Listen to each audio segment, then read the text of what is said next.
சற்று முன் கிடைக்கப்பெற்ற மிக மிக முக்கியமான செய்தி ஒன்று வெளியாகியிருக்கு.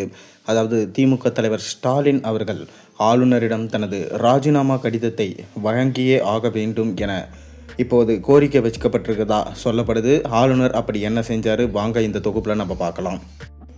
தமிழ்நாட்டுக்கு எதிராக தமிழர்களுடைய உணர்வுக்கு எதிராக பேசிவிட்டு வருகின்ற ஆளுநரை வச்சு தன்னுடைய இழிவான அரசியலை ஒன்றிய பாஜக அரசு செய்கின்றது எனவும் பாஜக ஆளக்கூடிய மாநிலங்களுக்கு சென்று கம்பு சுற்றுங்க ஆளுநரே என தமிழ்நாடு முதலமைச்சர் மு.க. ஸ்டாலின் ஆளுநருக்கு பதிலடி கொடுத்திருக்காராம். தமிழ்நாடு முதலமைச்சரும் திமுக தலைவருமான மு.க. ஸ்டாலின் 2 நாள் அரசு முறை பயணமாக தருமபுரி சென்றிருக்காரு. மாவட்டத்தின் பல்வேறு பகுதிகளில் நடைபெற்ற நிகழ்ச்சிகளில் கலந்து கொண்டு அவர் புதிய நலத்திட்டங்களை துவங்கி வச்சாராம்.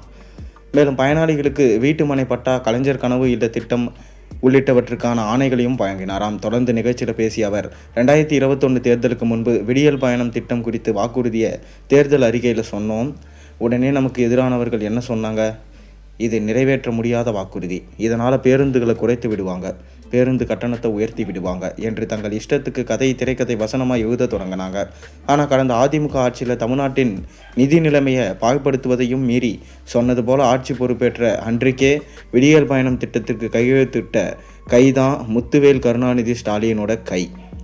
இந்த திட்டத்திற்கு ஆகின்ற பணத்தை செலவாக பார்க்காம பெண்களுக்கான சேமிப்பா, மகளிர் முன்னேற்றத்திற்கான முதலீடாக தான் நாங்கள் நினைச்சோம் என அவர் சொல்லியிருக்காரு.